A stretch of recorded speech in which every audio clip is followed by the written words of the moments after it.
നമസ്കാരം. ആശ്രവാസ്തുവിലേക്ക് സ്വാഗതം. 2025 ഡിസംബർ മാസത്തെ സമ്പൂർണ്ണ മാസഫലത്തെക്കുറിച്ചാണ് ഇന്ന് ഞാൻ സംസാരിക്കുന്നത്. 2025 ഡിസംബർ മാസം വളരെ പ്രത്യേകതകളുള്ള ഒരു മാസമാണ്. ഒന്നാമതായി, ഗുരു നവംബർ 11 മുതൽ വക്രാവസ്ഥയിൽ സഞ്ചരിക്കുന്നു. കൂടാതെ ഗുരു ഡിസംബർ 5 മിഥുനൻ രാശിയിലേക്ക് രാശിമാറ്റം നടത്തുകയും ചെയ്യുന്നു. അടുത്തതായി ചൊവ്വ 2025 നവംബർ 5 മുതൽ 2026 ഏപ്രിൽ 1 വരെ മൗഢ്യാവസ്ഥയിലാകുന്നു.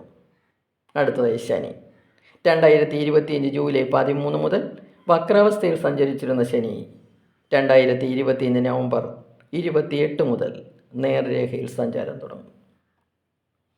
അടുത്തതായി നമുക്ക് ഗ്രഹനിലയിലേക്ക് കിടക്കാം. സൂര്യൻ ഡിസംബർ മാസത്തിൽ വൃശ്ചികം, ധനു എന്നീ രാശികളിലൂടെയാണ് സഞ്ചരിക്കുന്നത്. ഡിസംബർ 1 മുതൽ ഡിസംബർ 15 വരെ വൃശ്ചിക രാശിയിലും ശേഷം ഡിസംബർ 31 വരെ ധനുരാശിയിലുമായിട്ടാണ് സൂര്യൻ സഞ്ചരിക്കുന്നത്. കുജൻ ഡിസംബർ 7 വരെ വൃശ്ചിക രാശിയിലും ശേഷം ധനുരാശിയിലുമായി സഞ്ചരിക്കുന്നു.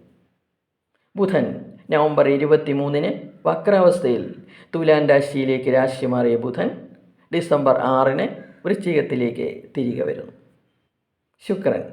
ശുക്രൻ നവംബർ 26 വൃശ്ചികത്തിൽ പ്രവേശിച്ചു. ഡിസംബർ 20 ധനുരാശിയിലേക്ക് രാശി മാറും. ഗുരു ഡിസംബർ 5 മിഥുനൻ രാശിയിലേക്ക് രാശിമാറ്റം നടത്തും. മുകളിൽ പറഞ്ഞ ഗ്രഹങ്ങളുടെ സഞ്ചാരം അനുസരിച്ചാണ് ഞാൻ ഫലം പറയാൻ പോകുന്നത്.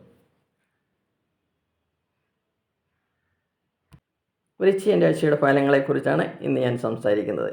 ഡിസംബർ മാസത്തിൽ വൃശ്ചികൻ രാശിക്കാരുടെ ആരോഗ്യസ്ഥിതി എങ്ങനെയെന്ന് നോക്കാം. രാശിയാധിപനായ ചൊവ്വ ഡിസംബർ 7 വരെ സ്വന്തം രാശിയായ വൃശ്ചികത്തിലും ശേഷം ധനഭാവമായ ധനുരാശിയിലുമായിട്ടാണ് സഞ്ചരിക്കുന്നത്. ജന്മരാശിയിൽ സഞ്ചരിക്കുന്ന ചൊവ്വ ആരോഗ്യപുഷ്ടിയെയും ആത്മധൈര്യത്തെയുമാണ് സൂചിപ്പിക്കുന്നത്. ഡിസംബർ 7 ശേഷം 2ാം ഭാവത്തിലേക്ക് സഞ്ചരിക്കുന്ന ചൊവ്വ ഡിസംബർ 16 സൂര്യനുമായി യോഗം ചെയ്യുന്നു. ഇത് നിങ്ങൾക്ക് വാക്കിന് വിലയും കഴിവും വർദ്ധിപ്പിക്കുന്നു.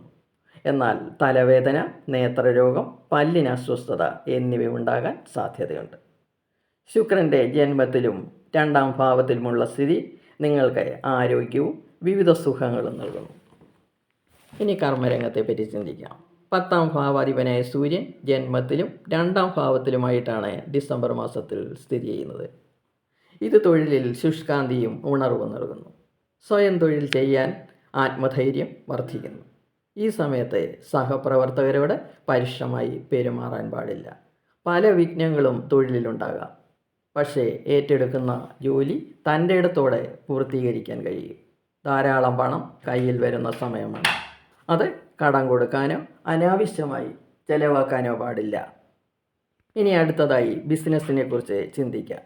7ാം ഭാവാധിപനായ ശുക്രൻ ഡിസംബർ 20 വരെ വൃശ്ചികൻ രാശിയിലും ശേഷം 2ാം ഭാവത്തിലുമാണ് സ്ഥിതി ചെയ്യുന്നത്.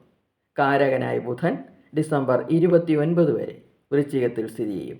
ഈ സമയത്ത് ശുക്രനാണ് നല്ല ഫലങ്ങൾ കൂടുതലായി ബിസിനസ്സുകാർക്ക് നൽകുന്നത്. ബുധൻ അഷ്ടമാധിപനായതുകൊണ്ട് ചിലവുകൾ വർദ്ധിക്കാം. സർക്കാർ ആനുകൂല്യങ്ങൾ ലഭിക്കാൻ താമസവും ഉണ്ടാകാം. എന്നാൽ വിദേശ ബിസിനസ്സുകാർക്ക് വലിയ പ്രശ്നങ്ങൾ ഉണ്ടാകുകയില്ല.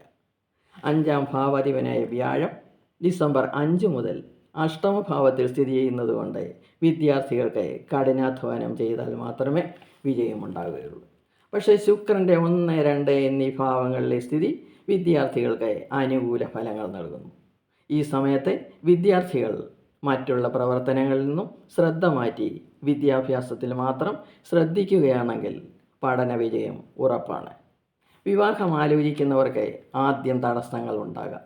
ശേഷം കാര്യങ്ങൾ സ്മൂത്തായി പോകും. മാസത്തിൻ്റെ 2ാം പകുതിയായിരിക്കും കൂടുതൽ ഫലപ്രദം. ദമ്പതികൾ തമ്മിൽ അഭിപ്രായ വ്യത്യാസങ്ങൾ ഉണ്ടാകാം. 5ാം ഭാവാധിപൻ അഷ്ടമത്തിൽ സ്ഥിതി ചെയ്യുന്നതുകൊണ്ട് പ്രണയിക്കുന്നവർക്ക് ഊഷ്മളത കുറവായി അനുഭവപ്പെടും. തമ്മിൽ അകന്ന് താമസിക്കേണ്ട അവസരമുണ്ടാകും. 4ാം ഭാവത്തിൽ സ്ഥിതി ചെയ്യുന്ന രാഹു കുടുംബത്തിൽ ചെറിയ പ്രശ്നങ്ങളും കർമ്മരംഗത്ത് സ്ഥിതി ചെയ്യുന്ന കേതു നീതി കാര്യങ്ങളിൽ തടസ്സമുണ്ടാക്കാം. 5ാം ഭാവത്തിൽ സ്ഥിതി ചെയ്യുന്ന ശനി സന്താനങ്ങളെ കൊണ്ട് പ്രയാസങ്ങളും സുഖഹാനിയും സൃഷ്ടിക്കും. ദോഷപരിഹാരങ്ങൾക്കായി വ്യാഴാഴ്ച തോറും മഹാവിഷ്ണു ക്ഷേത്രത്തിൽ പാൽപായസം നടത്തുക. ശനിയാഴ്ച തോറും ശാസ്താവിന് നീരാഞ്ജനവും നടത്തുക. ചതുർത്ഥി തിഥിയിൽ ഗണപതി ഹോമവും നടത്തുന്നത് വളരെ ശ്രേഷ്ഠമായിരിക്കും. ദേവീക്ഷേത്രത്തിൽ പതിവായി ദർശനം നടത്തുകയും ചെയ്യണം. പൊതുവെ നിങ്ങൾക്ക് വൃശ്ചിക മാസം മധ്യമമായ ഒരു ഫലമായിരിക്കും നൽകുന്നത്. ദിവസവും നാമം ജപിക്കുക. എല്ലാ പ്രയാസങ്ങളും മാറിക്കിട്ടും. ഭഗവാൻ നിങ്ങൾക്ക് നല്ല അനുഗ്രഹം നൽകും. എല്ലാവർക്കും നന്മകൾ നേർന്നുകൊണ്ട് നിർത്തുന്നു. ഇനി അടുത്ത വീഡിയോയുമായി വരാം. വീഡിയോ ഇഷ്ടപ്പെട്ടെങ്കിൽ സബ്സ്ക്രൈബ് ചെയ്യുക. സംശയങ്ങൾക്ക് വാട്സപ്പ് നമ്പറിൽ ബന്ധപ്പെടുക.